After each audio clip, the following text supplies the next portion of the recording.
I want to talk about decision making. When you were talking about... Do you realize from what we said before that you've made the decisions and that the Vortex is the holder of them? Yes. So do you believe that the decisions have been made? Yes. So you don't want to talk about decision making. You want to talk about decision letting in. Decision letting in. I want to talk about decision allowing. I want to talk about the allowing of my decisions. Yes. So what's the predominant factor in the letting in of the decision? Find a way of putting your basket where it feels good. That's what I want to talk about. Yeah.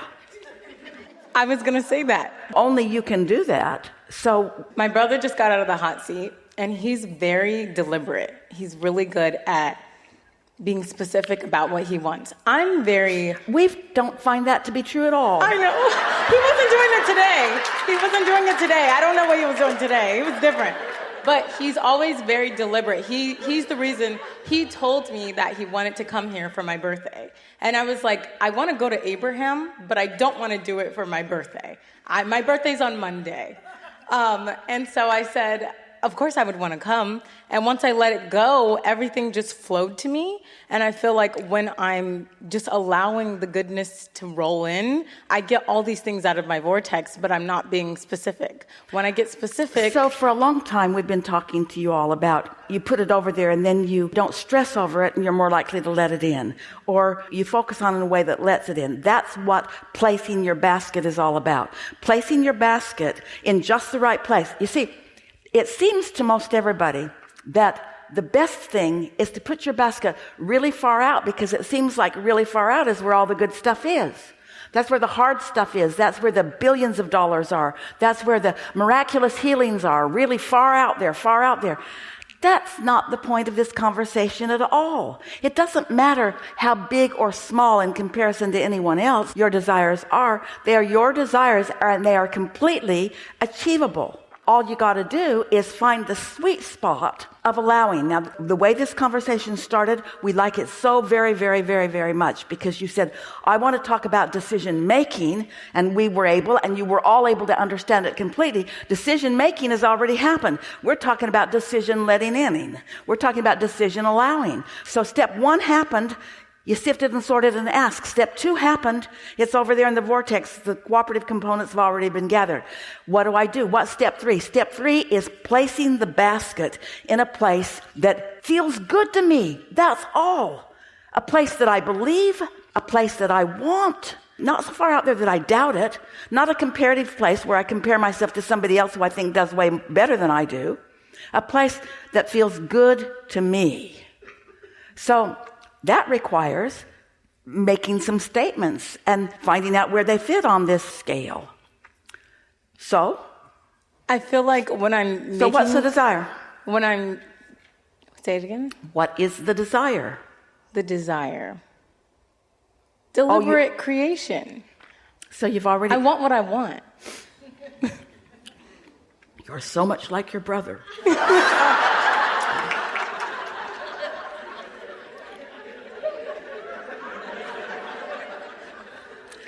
See, that's like wanting another dimension.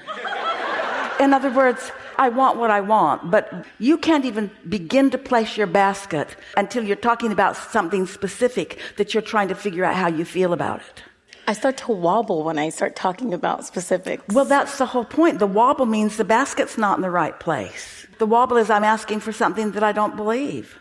Or I'm not asking for something big enough so it doesn't excite me. That's what the wobble is.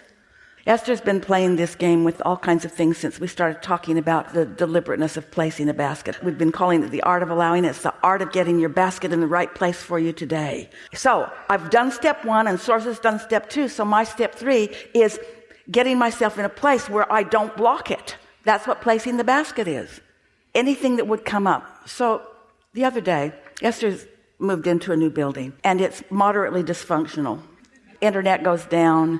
One day the elevator didn't work at all. One day they couldn't get out of the parking garage. Things that are sort of essential to living in a building. And Esther thought, I know that I've attracted this, and I know why, because I ran kicking and screaming from a previous building that had some of this dysfunction, and now this building's got it on steroids. So she understands that she moved right into what she'd been pushing against for the year before. she understands all of this. So one day she gets a notice that the elevator doesn't work. So use the stairs. No, I don't want to use the stairs. And so Esther began trying to place her basket. And so she thought, stupid building. She could feel where that basket was. And then she thought, there's really no place I have to go today. I don't have to leave this building. I have everything that I need here, and I have plenty that I want to do. And so that felt pretty good. She didn't come upon that instantly, but she came upon it presently, after a little while.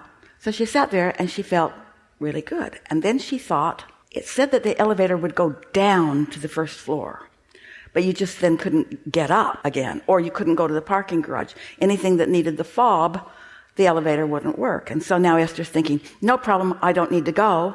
And so she's sitting there doing her things, and she gets this thought. Now, where do you think the thought comes from when you're not resisting? It comes from your vortex. It comes from your wanting. So she has this thought. Well, if the elevator is working, the only part of it that isn't working is the fob part. Why don't they just disconnect the fob part so that anybody can just get on the elevator and push a button and go where they want to go? What's more priority, security in the building or taking the stairs? And Esther thought, they should just unplug that. That felt really good to Esther. And then Esther thought, if I was down there, I'd find the thing to unplug. Can't be that complicated. And then she thought, I know someone who would know about that. He's my IT TV guy in this city. So she called Justin, and she says, I have something I want to run by you. And so she told him about the elevator. And she said, there must be something that can be unplugged. And he said, there is. And if I were standing in the room, I could reach out and do it. And Esther said, there's a room? And he said, yes, there's a room. And in most places, it's very close to the elevators behind. It's probably in the back hallway. And I'm getting on an airplane in 15 minutes, but if you can get somebody in there and I can get on the phone with them, I can talk them through it. And Esther said, I don't know if I can reach anybody that fast. And she couldn't. But then that very morning, an electrician had climbed up the steps to change the light switch in the studio so that it won't turn on and off at random. Esther met him for the first time, really liked him, and now she has his number. So she called him. Hello, remember me? You were here a few hours ago, and the elevator isn't working, and I've been led to believe that there is a room somewhere that has a something somewhere that if it is unplugged, then the elevator would begin working again. And he said, I know where that room is. And Esther said, I thought you might. Can you go to it? And he said, yes. And then in about 10 minutes, she gets a text, I fixed the elevator. Now, does Esther want to take credit for fixing the elevator? Yes. No. It's a demonstration of putting her basket in a place that felt better, where what she really wanted to do was writhe in discomfort of the dysfunction of the building.